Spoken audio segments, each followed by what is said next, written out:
I'm on a bow shop, man. God, dog. All right, man. Let me. I'm the Nickinator, man. I'm the Nickinator. Black Columbo here on the building. I'm the only son, man, that can go toe to toe with Nick Fuentes, man. Let me salute to you, man. Let me get to Nick Fuentes, man. Let me get to Nick Fuentes right quick, man. Make sure y'all support the channel. Take the $5 challenge, $10 challenge, $20 challenge, super chat. PayPal, Cash App. Share this video. I'm about to go in on Nicholas Fuentes, man. I'm about to go in on Nicholas Fuentes, man. Share this video, man. If he right, he right. If he wrong, he wrong. I'm going to tell you that. It is literally a rot that is killing every American city. Go to downtown Los Angeles. It's like Escape from LA. It's killing New York. It's killing Chicago. So far, so good. I mean, listen, I can't argue anything he said so far. It's killing these cities. And most of the American population lives in cities. That's where the economic activity occurs. That's where people get educated. That's where people get scouted for jobs. That's where the big businesses are. That's where the entertainment is. If the people live in the cities, if America is its cities, and if this is killing the cities, if it's ripping apart the social fabric, it's destroying the commons, the public, this is literally killing America. It ripples. This is not one person that got killed on public transit. What is never measured is how many people don't go on public transit ever again after this, or the people that move to the suburbs because of this, and how this inflates the cost of housing, and how this creates a deficit in the city. It is a death spiral. And the solution is so simple. Police, cops. But you know why? This is where I disagree with Nick. And you know, I'm not here to just bang on Nick. I mean, if he's right, he's right. If he's wrong, he's wrong. Prosecutors and judges.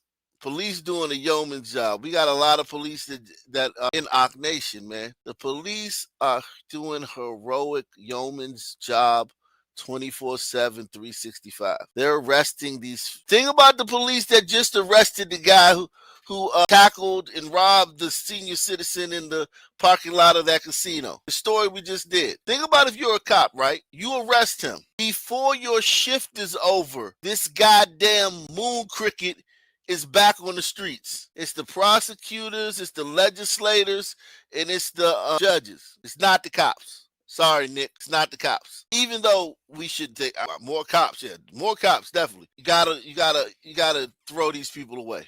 People don't like it because it's going to be a lot of cops.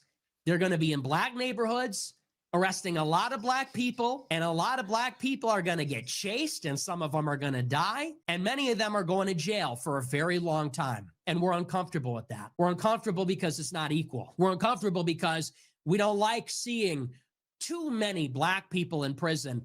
I just want to see the people that need to be in prison in prison. I think the police should go where the crime is. If that's in the black neighborhoods, then so be it. If black people are getting arrested for committing crimes, then so be it. We are killing ourselves. We're killing our country because we don't want to be called racist as a society. That's it. We don't want to be called a racist country for having a lot of black people in jail, for having a lot of cops in black neighborhoods. That's pretty much been the theme of today's show. White people not wanting to be called racist. Dying, not racist. Literally dying, not racist. Neighborhoods for having black people get pulled over in a pretextual traffic stop. So we'd rather live like this. We'd rather live with all of this. 18-year-old high school football players getting stabbed in the neck for approaching the wrong person. 23-year-old refugee from a war stabbed in the neck for no reason. Guy in Denver, Colorado, former Space Force officer, 54 years in prison because he snapped and chased the black kids that tried to steal his car 3 times and never got caught. What kind of society do we want to live in? It's a pressing question. Do we want to be too racist and safe, or not racist enough and not have a society? It's that simple. So people are going to have to get a little bit more comfortable with talking about this in racial terms, because that's why we can't solve it.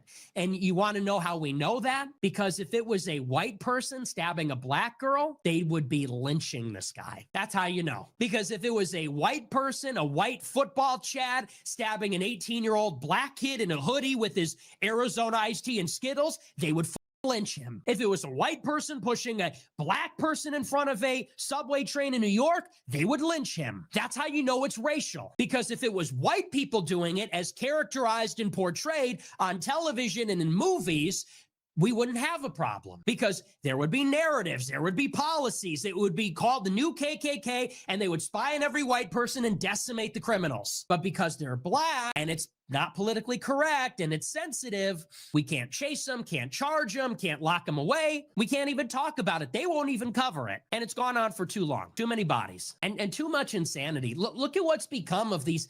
It's depressing. Look at what has happened to Chicago. Beautiful city, ruined by this. Same with New York, same with LA. LA is one of the most beautiful places in the world. Look at what they've done to it because we're afraid of being called racist. Well, I'm part of the new generation.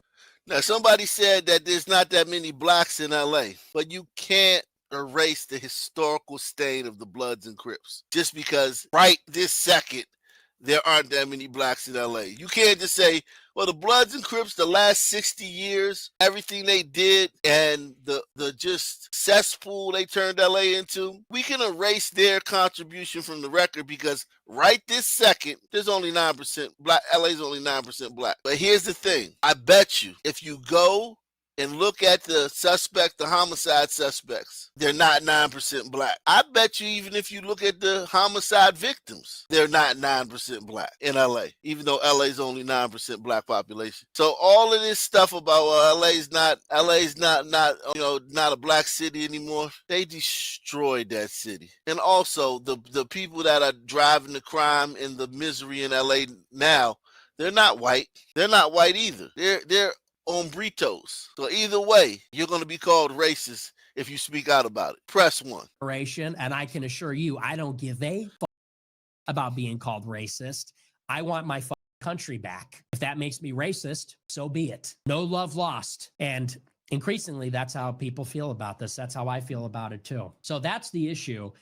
What's amazing is, of course, Trump is surging the National Guard in these cities to take care of the problem, and you're having protests against it. They want the chaos. They want the disorder. It has to be broken. These people have to be broken. It cannot go on like this. There needs to be leadership. It needs to come from the top. The people may not like it at first, but they need to accept it because otherwise we don't have a country. It's that simple. So I see everybody skirting around the issue. You know, even these guys like Matt Walsh. Matt Walsh does a show every single day about how black people are the problem. He just never says black people. You notice that? He'll never say white and black. He'll insinuate it. He'll make oblique references to it. He'll say, we all know why you can't talk about this. Tell us, Matt. Tell us. Here's the thing about, and I like Matt Walsh. He's a very, very good YouTuber, man. His content is amazing, man. The thing about Matt Walsh is he's doing his work in his lane, and Nick, you're doing your work in your lane. It's a problem that I had to overcome. Where I would go so hard, and I would be so based in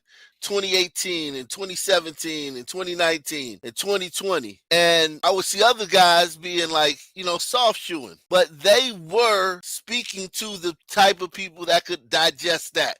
The majority of the black people couldn't digest what I'm saying. So the guys that took a more even keeled tone, they reached a larger portion of the people with that softer message, that more palatable message.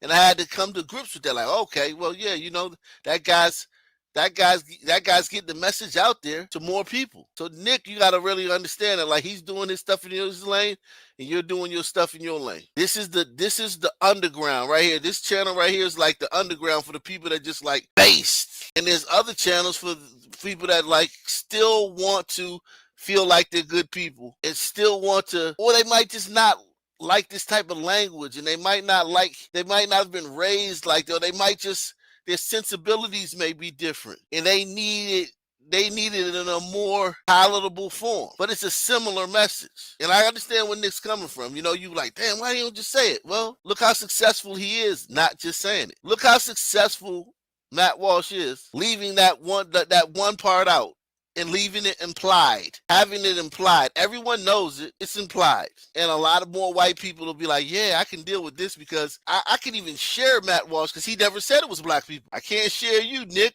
My friends will never speak to me again. Press 1. That's why. They never propose a solution. What's the solution, Matt? Tell us, please. What's going on? Tell us it's racial. Say the words. Tell us it's genetic. I want to hear the words. No more playing games. No more of this Midwest bullshit where these white cowards get together and they shrug their shoulders. They make that white person face. They go, let's just talk about it. I'm a new generation of white person.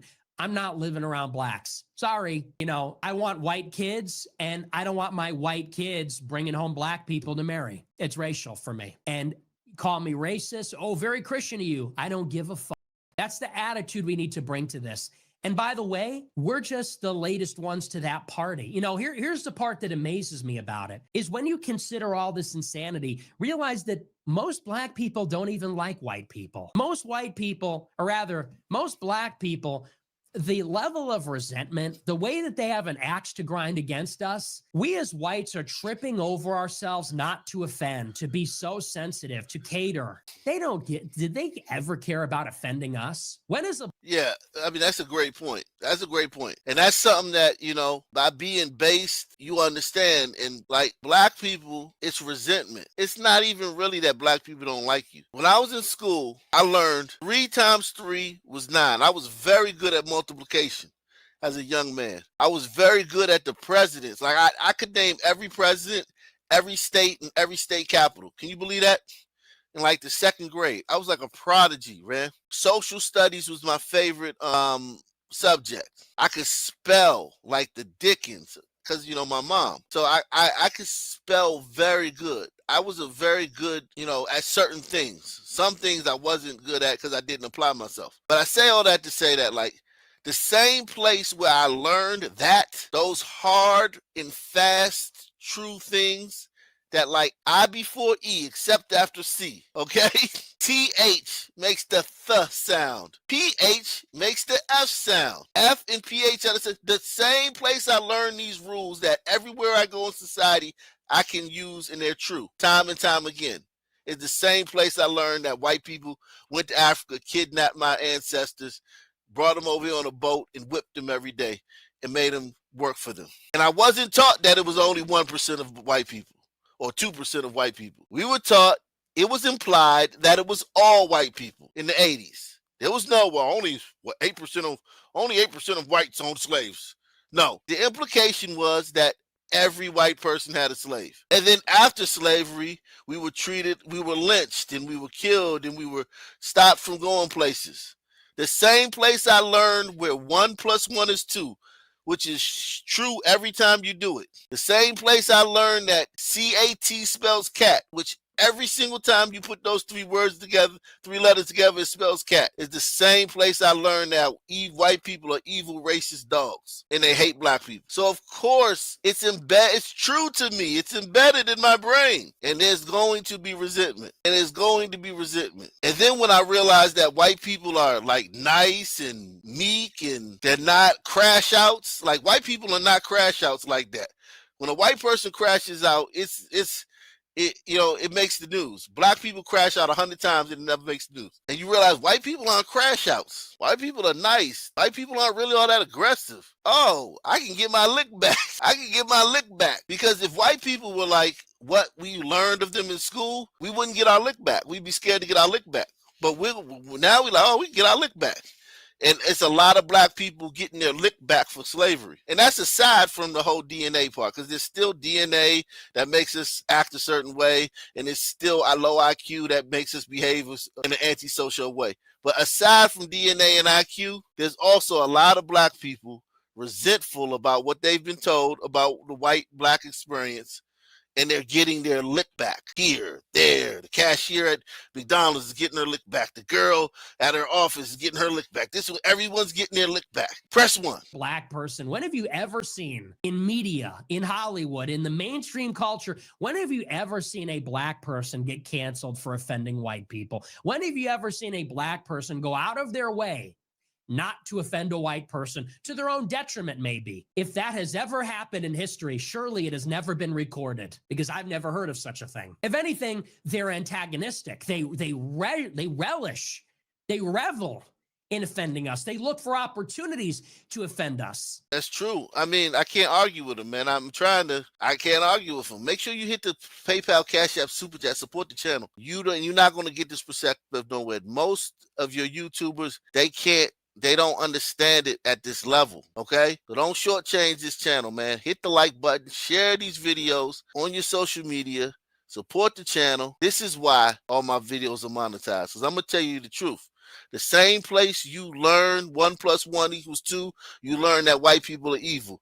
So 1+1 is always 2. White people must always be evil. And yes, we do not give a flying about offending white people because of that. A completely defensive posture. And again, it's not all black people, goes without saying, but it is a lot of them. And so it's like, let's just be honest about what we're dealing with here. We are on our own. When Austin Metcalf got stabbed, black people raised $500,000 for his killer. That's what we're dealing with here. When this attack happened on the subway, all black people can say in the reply, black people weren't donating from dummy accounts either. Black people weren't creating dummy Twitter accounts or dummy Gmail accounts and donating to the GoFundMe. They weren't creating dummy accounts, burner accounts to donate to Carmelo Anthony. They were doing it from their personal account. And so it's like, let's just be honest about what we're dealing with here. We are on when Austin Metcalf got stabbed, black people raised $500,000 for his killer. That's what we're dealing with here. When this attack happened on the subway, all black people can say in the replies is, well, what about school shooters? Well, what about this? Well, what about that? We are on our own. Like, we have to stop looking for this kind of cooperation. As a white person, the word is fatigue. We are exhausted. We're just done. We're done. We don't want anything to do with you anymore. It's a shame. It's a shame because I think a lot of white people like the idea of diversity and like the idea of being inclusive and tolerant. And on some level, I like that too. I mean, I disagree with that. I don't think white people like the idea of being inclusive because I think a lot of white living in DC has given me a front row seat to that, to the white liberal. I've told you this for years. Y'all think Seattle and Austin is bad. We've argued about this over the years. Seattle, what about Austin? What about Portland? There's no liberal worse than the DC liberal, okay? And I've been front row seat to them all my life. They do not like diversity. They like diversity over there. They like diversity over there, okay? They do not like diversity in their neighborhood. I grew up in public schools for the most part until high school, right? I never had a white classmate. Never. And if you ask anybody from DC that's my age, they'll tell you the same thing. I never, and where did all these white kids go to school? They went to private school in DC, Virginia, and Maryland, okay? Their parents would not send them to school with us. How can you like diversity if you won't send your kids to school with us? How can you like diversity if up and down the East Coast, not only DC, all those cities are more segregated than the South, whereas they have white neighborhoods and black neighborhoods? Pre-gentrification, which is a new phenomenon, relatively new. Prior to gentrification, it was white and black neighborhoods in all these liberal cities. You couldn't find a white kid in the public school system. I disagree that white people like diversity. They like diversity over there. They like saying they like diversity. And the problem is once they vote, they'll vote for diversity. Here's the thing about white people. White people will pack up and leave. This is the thing about white people. And I'm going to make this short so we can get back to Nick. White people will vote for diversity. Diversity will come to their town and ruin it. And white people pack up and leave. See, most people can't just pack up and leave. White people will pack up and leave and then go somewhere else and vote for diversity, ruin that town, and then pack up and leave again. There is something that appeals to us as human beings about the idea of a universal brotherhood. I think there is something intrinsic in people, maybe only in white people, maybe in other people, that there's something shared between all of us as human beings. It's a nice idea, right? At the minimum, might be. But a lot of white people are looking at this and saying, you know, the public outbursts, the scenes they create, the crime, the violence, the disrespect, and then you talk about it, and then they browbeat you. They want to lynch you for being racist. Someone says the N-word, it's an international incident. And so people are saying, you know what? Okay, bye. Like, I want to go and live with only white people then. Because when we encounter them in traffic, it's chaos. We encounter them in Walmart, it's chaos. When they're shoplifting and on public transit, it's chaos. When you call them on it, they are yelling in your face. You're being called names. They want to hurt you. You wouldn't say that to my face. Why? Because you're a tough guy? Why? Because you're on welfare? No, because I'll kill you. No, I'll kill you. And then I'll go to jail. And I'll just be in jail. I'll be one of the many niggas in jail. See, that's the thing. Even Nick don't understand that. Because I'll kill you and go to jail for it. The fall from my life to jail in my IQ brain and my DNA brain is not as big of a chasm. Why do you think white guys commit suicide most of the time? A lot of times when they do outlandish crimes, they'll commit suicide because they can't believe that they just ruined their lives. A son man will go do 30 years and come home and start a program to help kids because I'll kill you, Nick. That's why you won't say it in my face. That's why I'm telling you, you won't say it in my face, because I'll kill you. And once it and that's probably the next base line for Nick. That's probably the next step Nick has to take in his understanding of, he's not quite there yet. He's very far along in the understanding, but because I'll kill you. Press 1. Okay, bye. Like, I want to go and live with only white people then, because when we encounter them in traffic, it's chaos. We encounter them in Walmart, it's chaos. When they're shoplifting and on public transit, it's chaos. When you call them on it, they are yelling in your face. You're being called names. They want to hurt you. You wouldn't say that to my face. Why? Because you're a tough guy? Why? Because you're on welfare and you have nothing left to lose? You're not worried about an assault charge because you're a loser with no life? Or because you know that there's going to be no social repercussions or legal repercussions for you? You know what? You're right. I don't want to see your face. I don't want to say anything to your face. I want to get as far the fuck away from you as possible, because I don't want to live around violent maniacs. I don't want to live around cry bully, baby narcissist maniacs. I don't want to live there. I don't want to raise a family there. I don't want to hear the excuses. I don't want to hear how I'm a racist. I don't want to hear how you need my money, how I need to pay reparations. You know what? Good luck and good riddance. That's the attitude. We tried integrating. It didn't work. This is a result. Who wants any part of it? Not even them. Not even them. What's the first thing they do when they make a lot of money? They get the fuck out of the ghetto. Not even them. Why do they want all this stuff with education? They want to send them to white schools because we know what happens at black schools. They want to live near us because they want our tax money. They want reparations because they want our money. It's a toxic relationship. We want out. What's even the positive at that point? Like, honest to God, what's the benefit? All I see are risks, chaos. All I see is antipathy and deep distrust. They glare at you. They menace you, looking to be offended.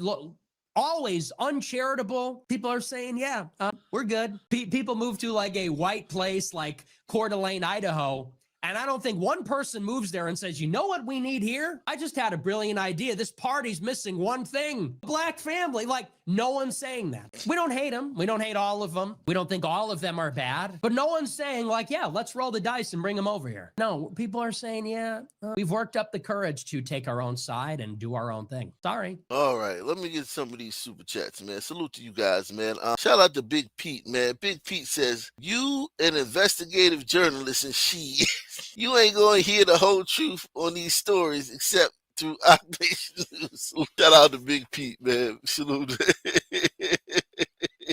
Yeah, man. Shout out to Big Pete, man. While we're here on Twitter, I might as well get into it. Is literally a right. I might as well get into what I wanted to get into earlier, the show. So here's new footage of it, right? It doesn't show the actual stabbing.